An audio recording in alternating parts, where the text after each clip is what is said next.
Hello and welcome.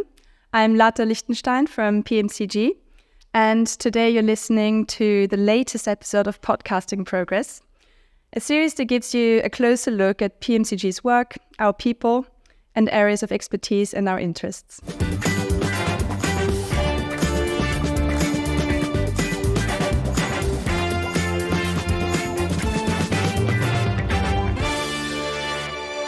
So today we have the great pleasure of welcoming Max Van Der Sleen. He's a member of PMCG's governing board and boasts over 40 years of professional consulting experience in more than 50 countries in Europe, Africa, the Middle East and Asia. So in this episode, we will explore the international development consulting industry, with Max sharing his extensive experiences and insights. You bring a wealth of expertise and know-how, having occupied various key positions, such as being a current member of PMCG's board, or having been the CEO and chairman of the board of management at Ecorys Netherlands.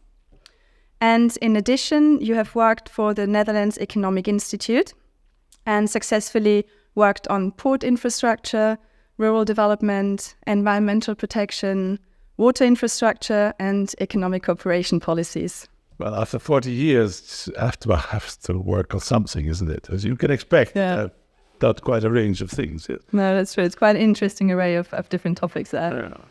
So, Max, thank you very much for joining us today. You're welcome. And so, before we get into the current matters, can you tell us a bit about your journey into the field of development consulting and how you first started out and what made you join or get into our common industry? And as short as possible, I presume. But so I'm Max Van Der Sleen, and I was born in 1953 in a town called Heerlen, which is a mining town in the south of Holland. My father was a mining engineer. My mother, primary school teacher with a talent for mathematics. And those were the days of first the Cold War, then the Vietnam War. And then it was the end of the coal period in our country. So we had a coal mining industry. But they developed gas, they explored gas, an enormous gas field in the Netherlands, which has contributed to the development of the country. But it was the end of the coal industry. Yeah. So my father was not only a mining engineer and the director of two of these companies, his job was to close down these two enormous industries. So we're talking about 8,000 people. Which is traumatic for anybody, but his job was also to find new employment. So rebuilding the economic development environment was part of my youth. So it was logical for me to think what I'm going to study. I'm going to study economics, general economics in Groningen. And then I thought, well, maybe that's a bit too narrow, so I took also sociology. So I had my mastered in two directions, very complementary. And then I found a professor in agricultural economics who wanted me as his assistant, actually my first job.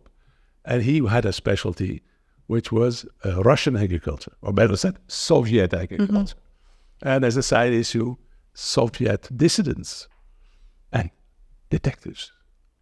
So when I became, my first job was actually to read detectives.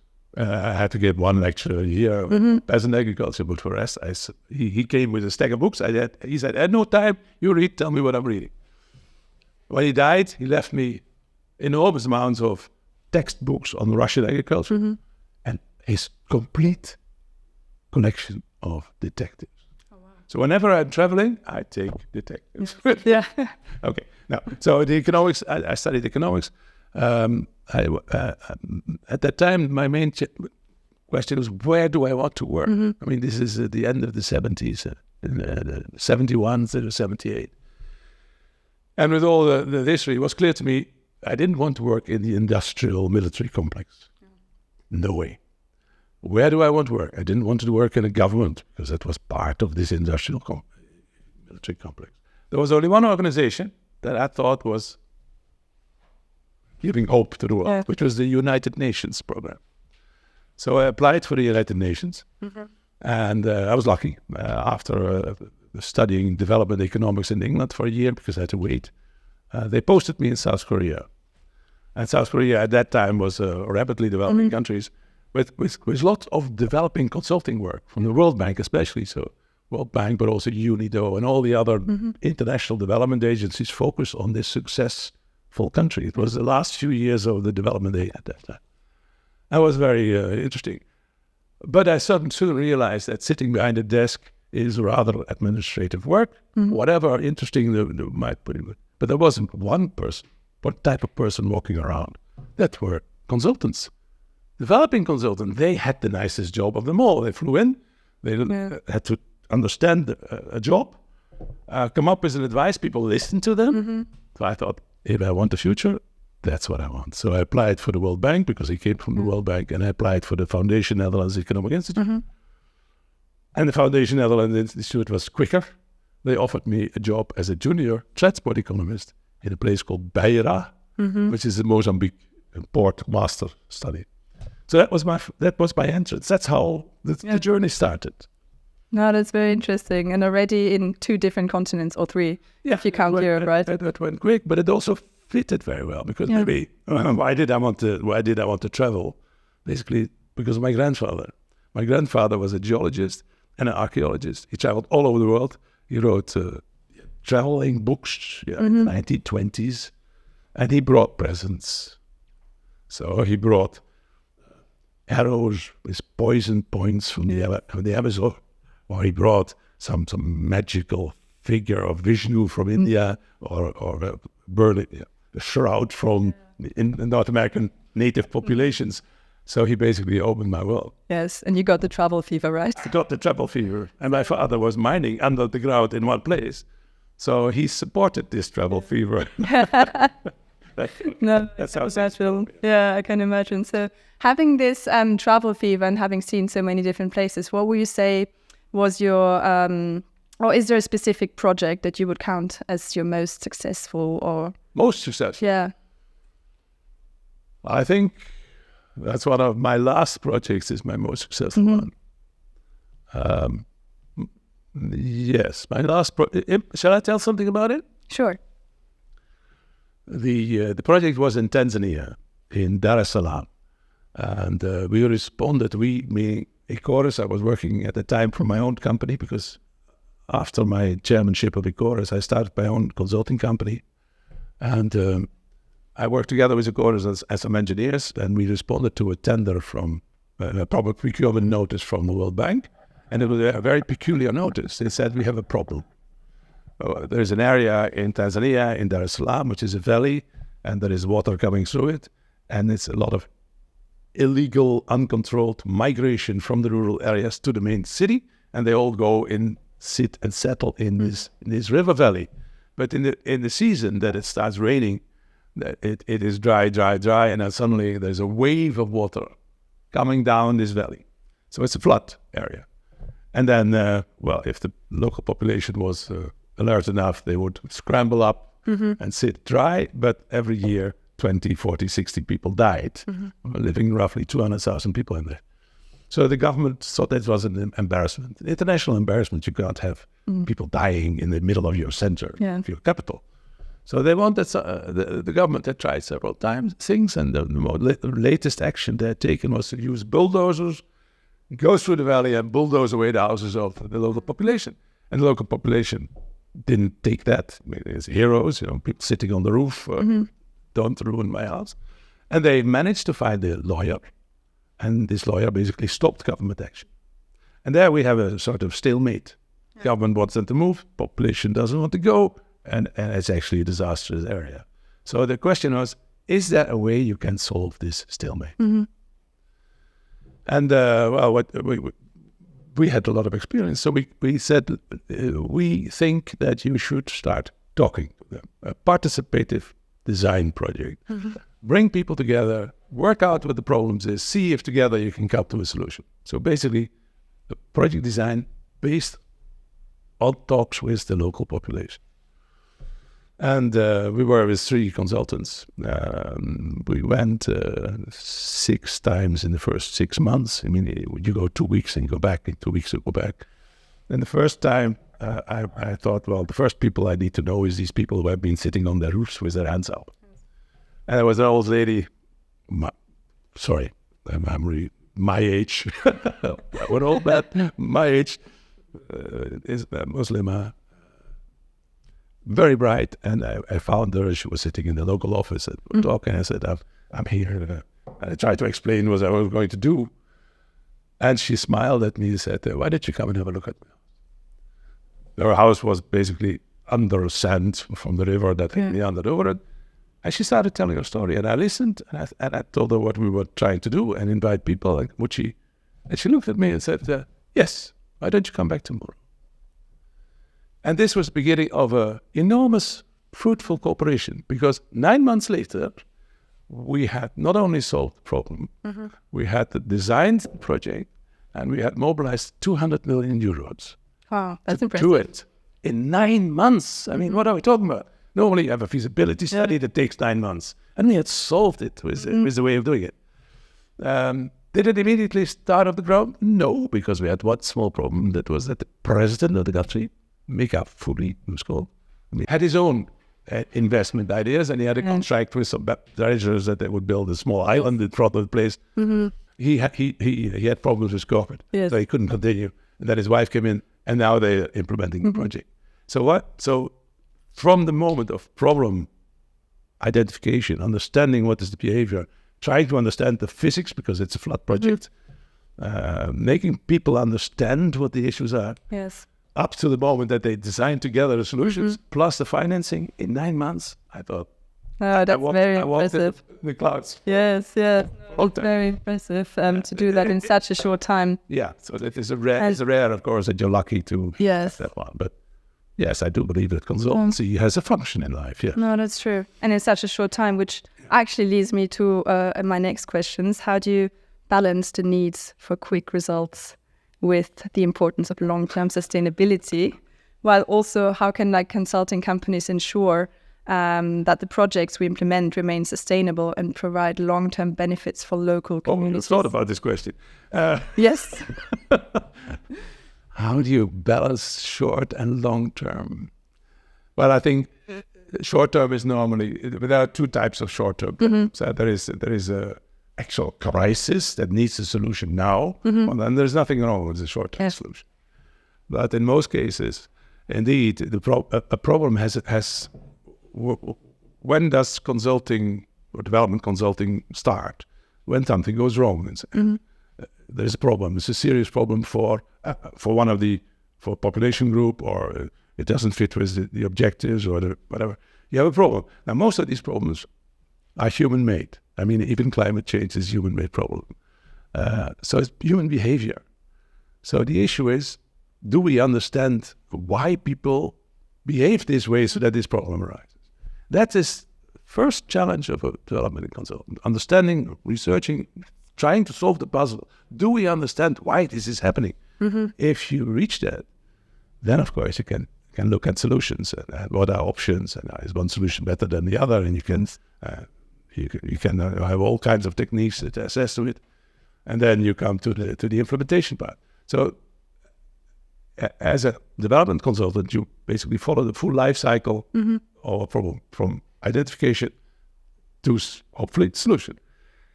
That is only a long-term solution. You cannot change behavior in the short term. Yes. If there is a crisis because there are immigrants coming into the country and they have to sleep outside because there is no accommodation, you have to build something. But then you don't solve the problem. You just solve the manifestation of the fact that they can't live. Yes. So I think in the end, all major, where in the world there are lots of transitions, and many things are changing. So it's very complicated, but yes, there has to be a sustainable solution. Yeah, that's true. While also involving local communities to ensure the sustainability of it. It's the key. Yeah. Maybe we come back to that, because I'm really in favor of. Yeah, well, I'm really in favor of that. Yeah. No, that's true. So since you have a lot of experience, over 40 years, and we just talked about the problems and how to approach the problems, have you seen any, or what innovative approaches have you seen that are making a significant impact on development outcomes? Maybe we should make a distinction between public sector consulting and private sector, business consulting, private sector.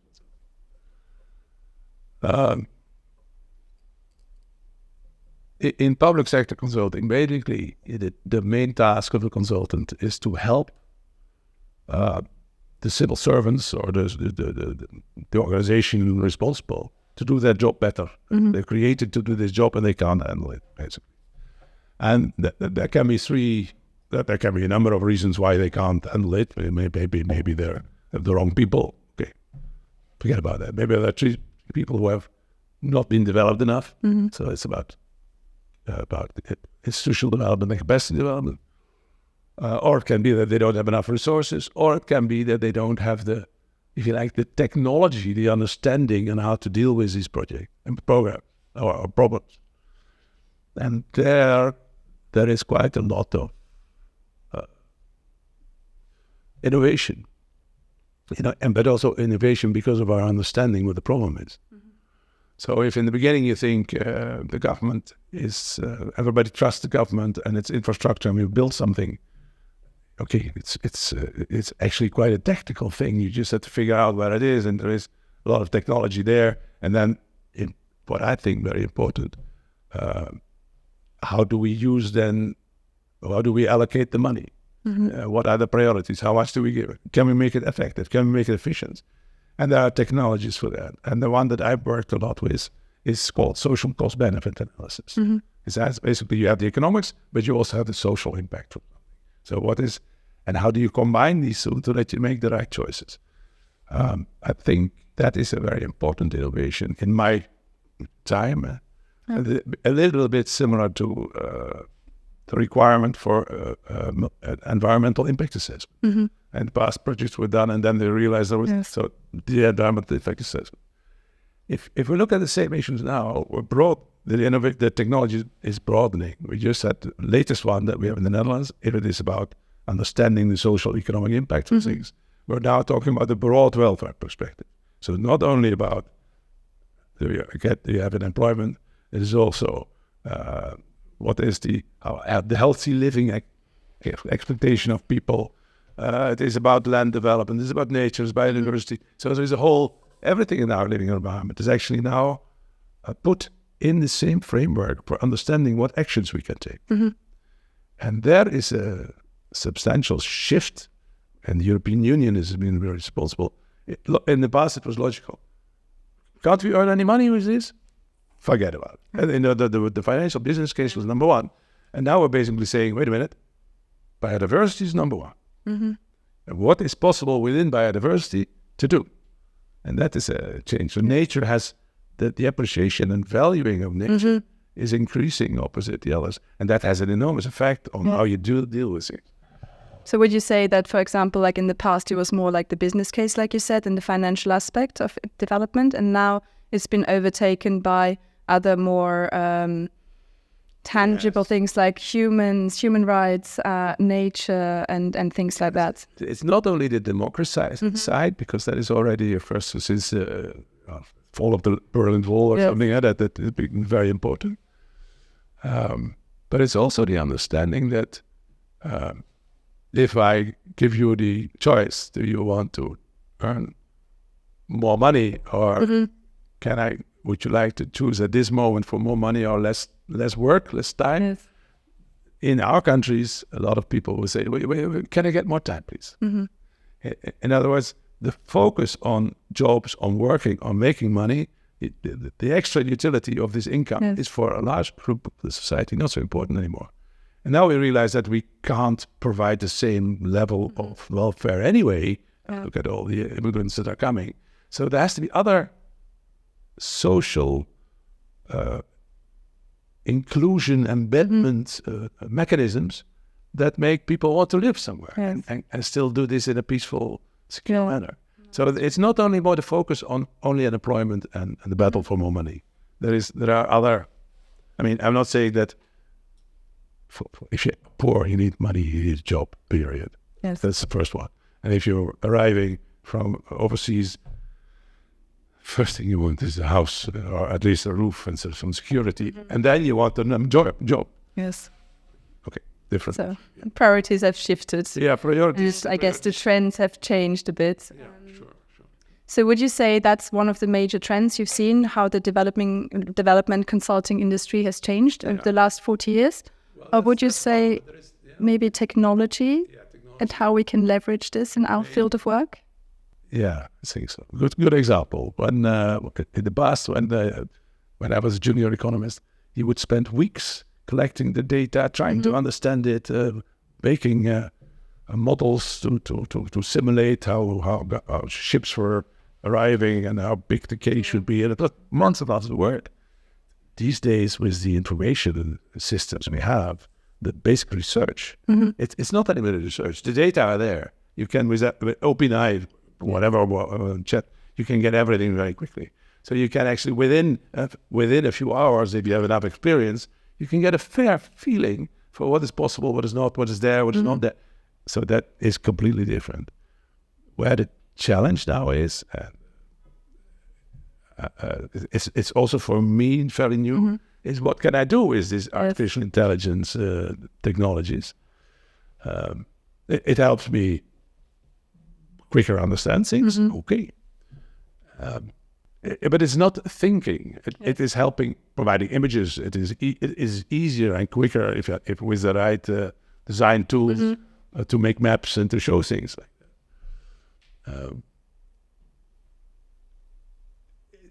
But it requires, I think, so I'm not quite sure where we can how this will work for us. I mean, there is an enormous industry there, and look at what is it, NVIDIA or something, biggest stock exchange company in the world, bigger than all the German stock exchanges together. It is just about artificial intelligence. Yes. So that we don't know what's going to happen.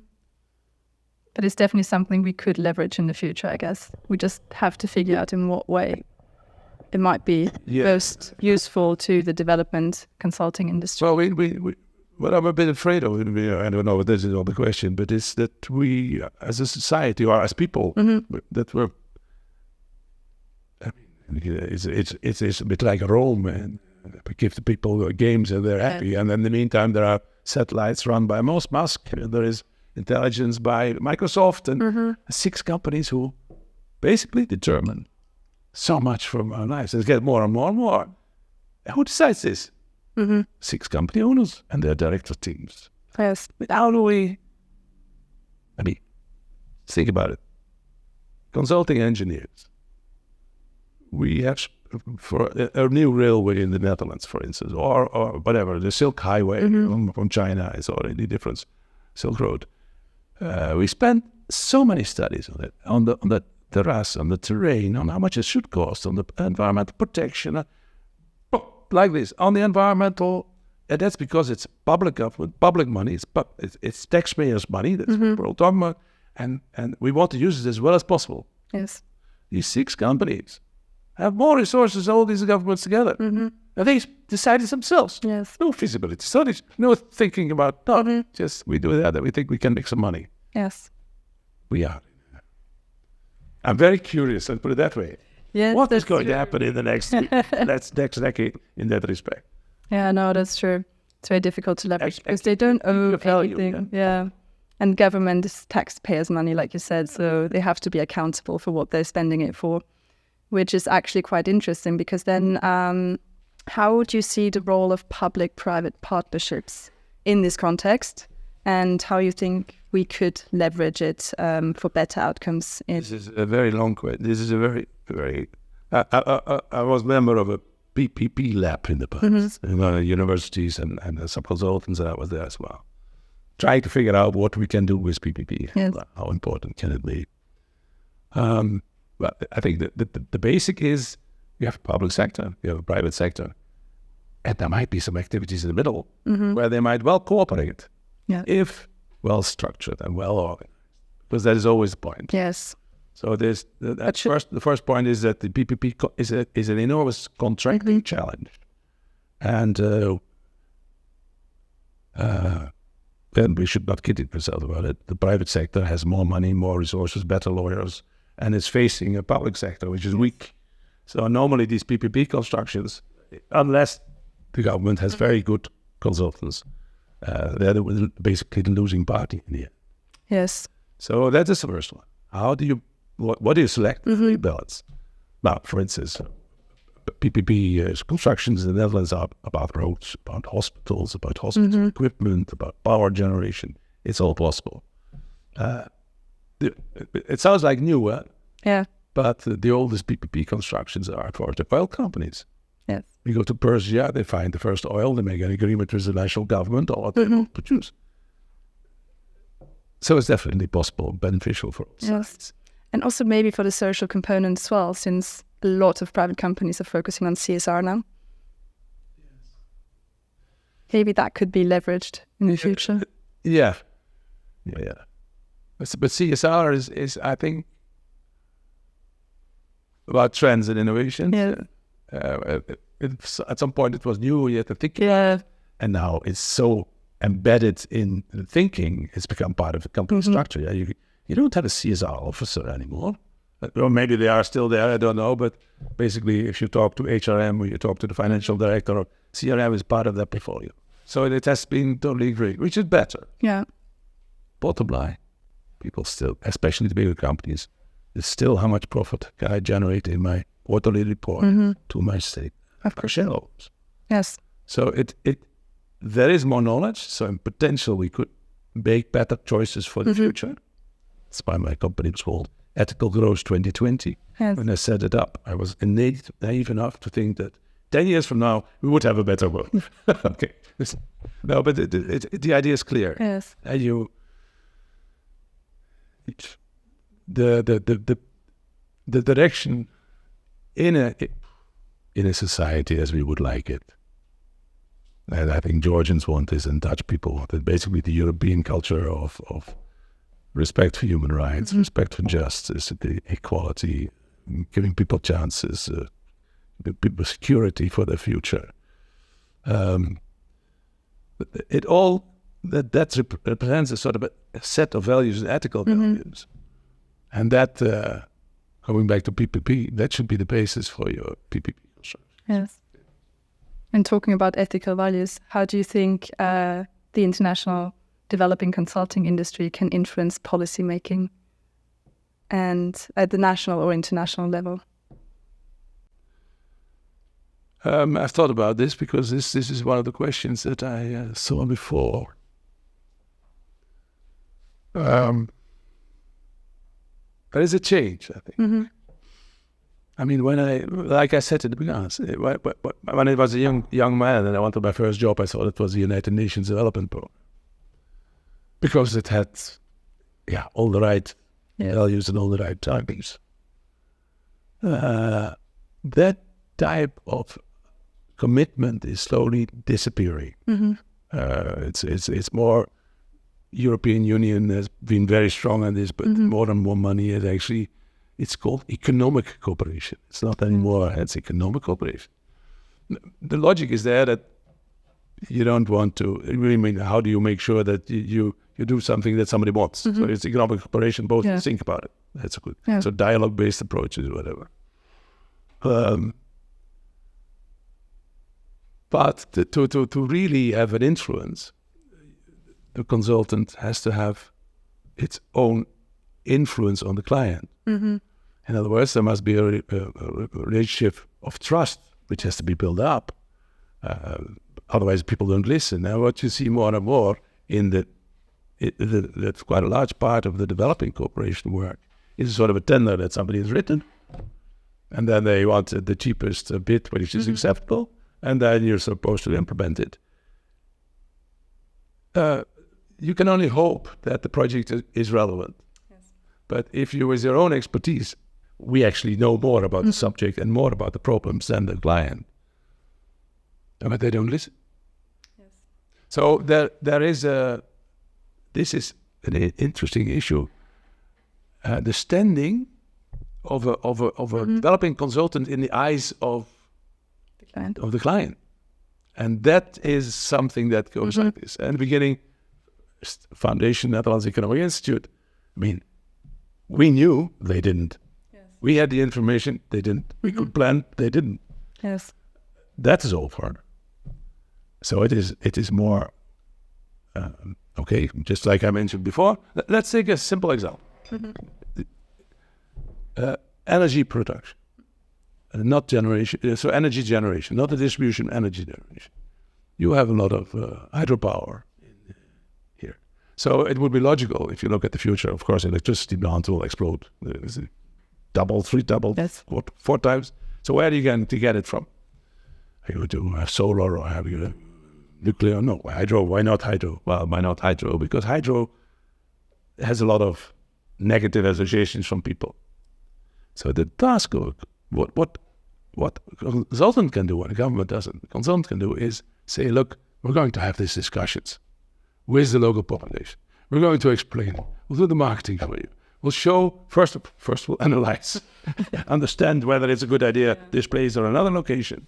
And then we'll help you basically prepare the ground so that an investor can actually, when he reads it, think, okay, I can build this in 4 years or 6 years, that he actually do it. Instead that it takes another 4 years for planning and another 5 years before the local population is set. So this making contact, participative planning, I call it. So local population, involving in design, in the design of project. I think that is basis of having a better and to influencing, at least for part of the projects. That's true. what you If get. all stakeholders are on board, it's much easier to promote this change that you think is necessary for that particular region or country. Yeah. But I guess in the sense of policy making, it's more difficult to influence.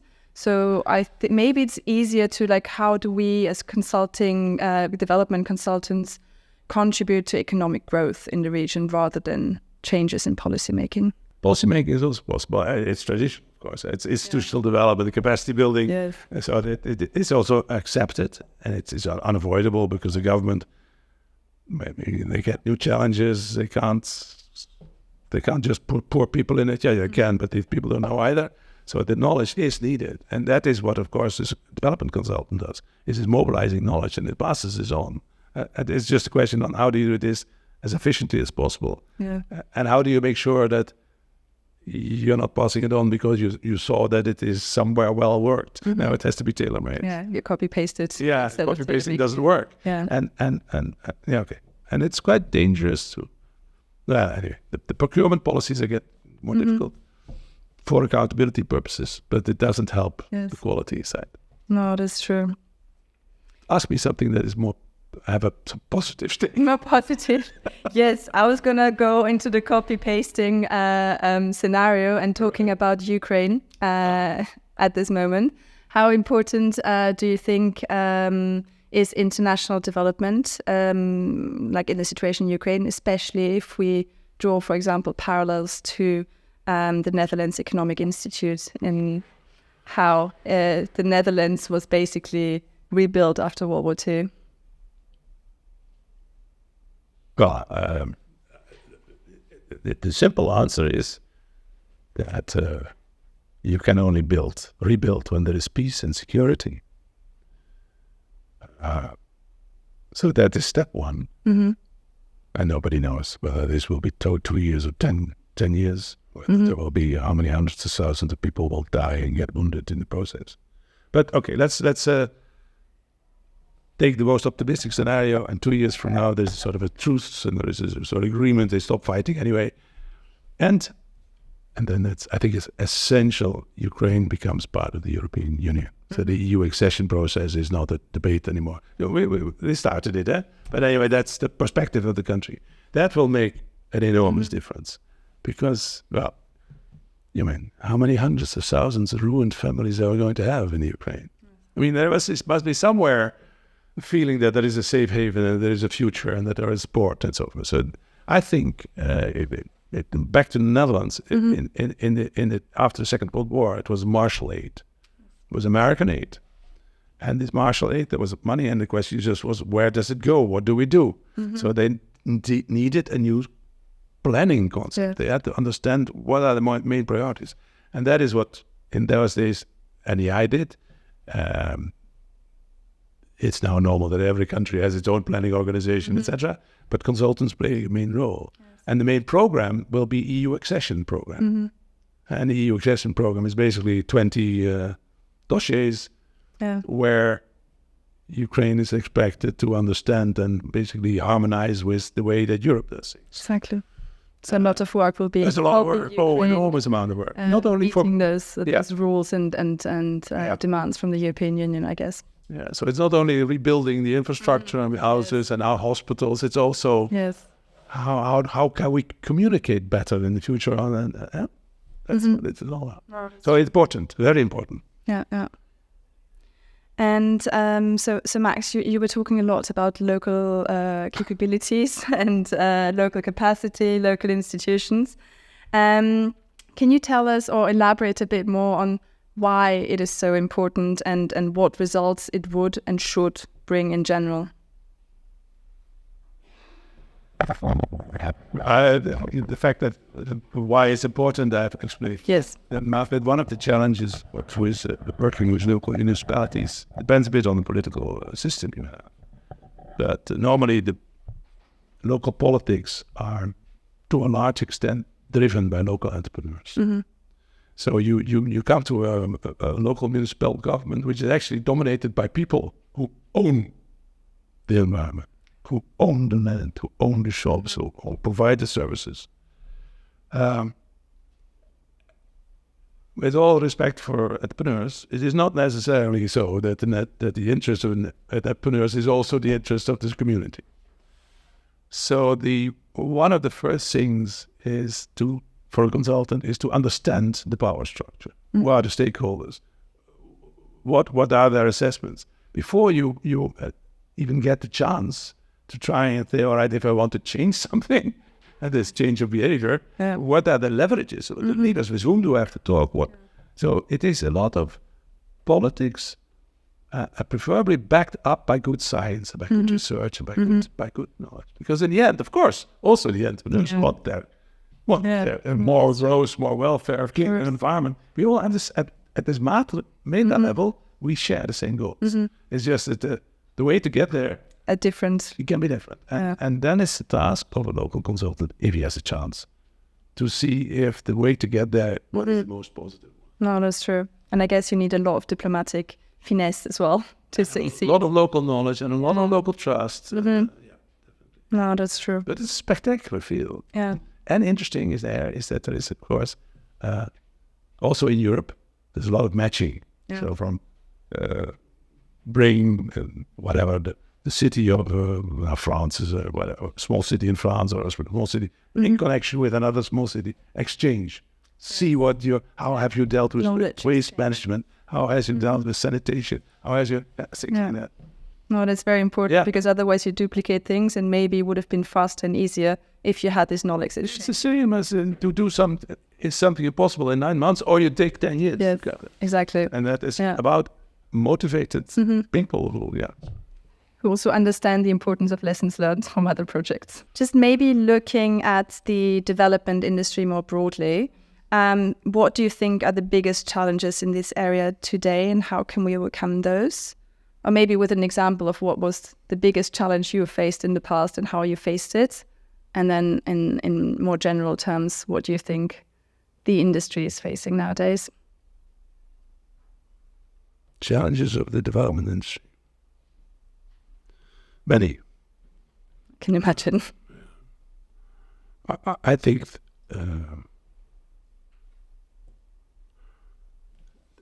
the main challenge is that the basic paradigm that we have international cooperation and funding to improve the world is under severe challenge.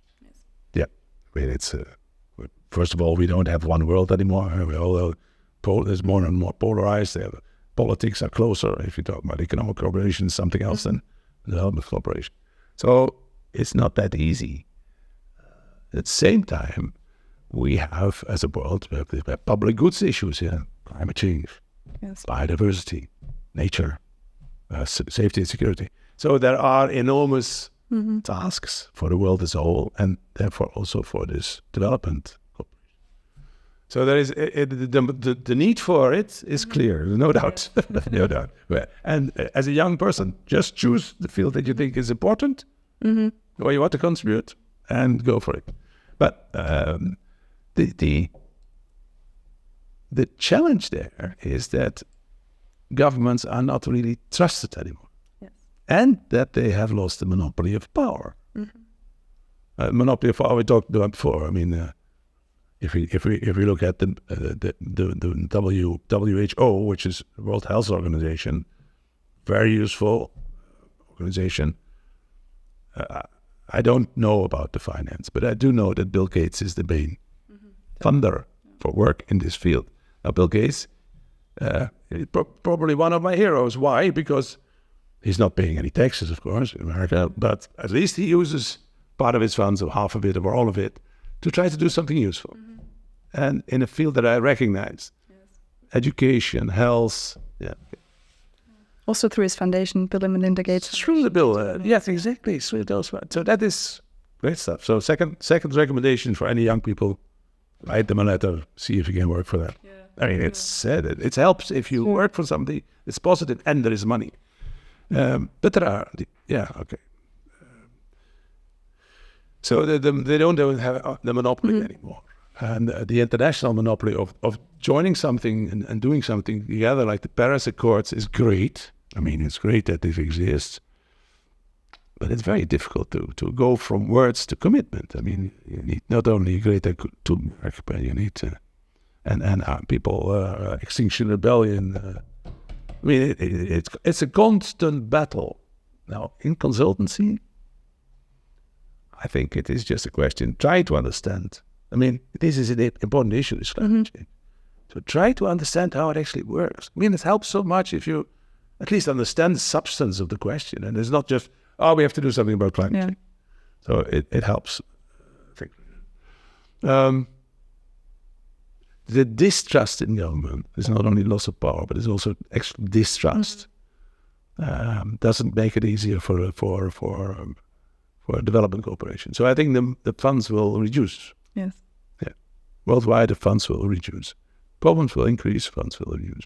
Doesn't mean that we're going to spend less on welfare and people, but it's different structures. And the question is whether these structures are going to be efficient.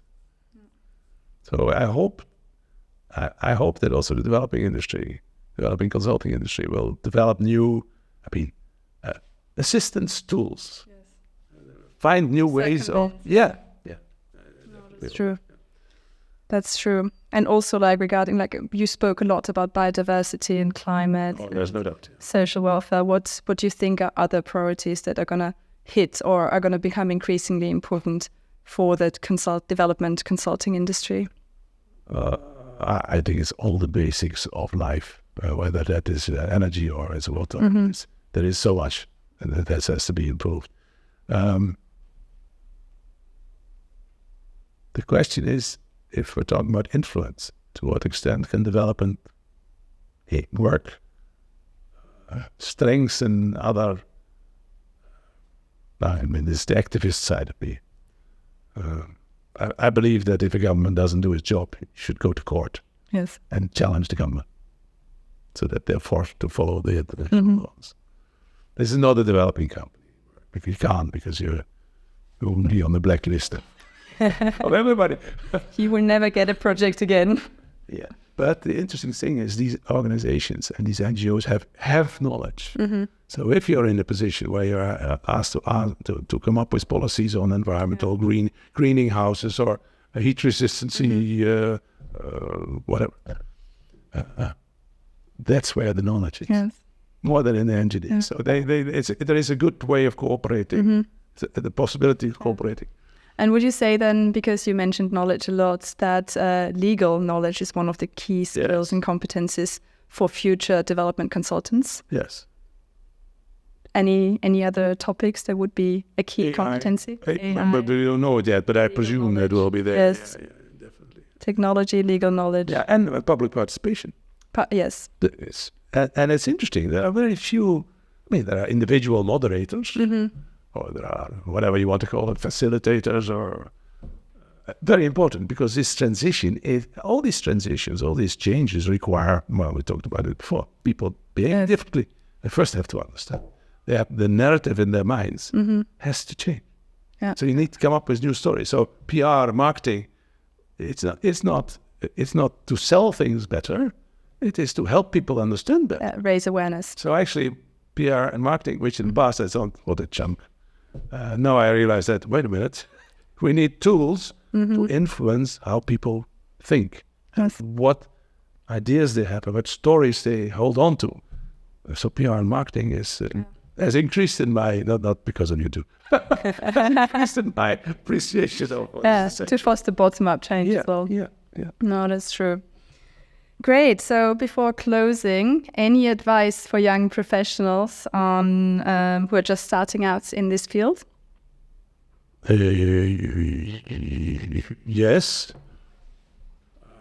I'd be happy you have the chance because it's fascinating. I mean, there is one thing. You need to like puzzles and preferably have a little bit of an agile mind. I mean, today you're working on this problem and tomorrow it becomes something else in between this. So you find joy in thinking and curiosity, if you like, and thinking things through. That helps. If you have that attitude, go into development consulting. Yeah. And then find, what do you find? I mean, there are good and less good companies. I'm not going to raise the flag, but it's obvious. That would be undiplomatic. There are good ones. Sure. And you look, if you're a young person, you're not responsible for the financial performance of a company. You're responsible for developing your talent and your knowledge. So that's it. Make sure you develop your capacities, and you can later on you can become managers. Yes. And then you can change your focus. You can start worrying about money, but don't worry about that in the beginning. Yeah. Stay passionate while you're young, right? Preferably through all your life. No, that's very true. Well, Max, thank you so much. That was very insightful and a great lot of knowledge that you shared with us that you have assembled throughout your 40 years of experience in this industry. Each time you say it, I feel old. And we can count the 40 years. Get about once. And thank you. It is a pleasure. Thank you very much. It's also a pleasure to get these questions and to think a little bit about it. Mm-hmm. No, that's true. On hundreds of stories, but okay. Yeah.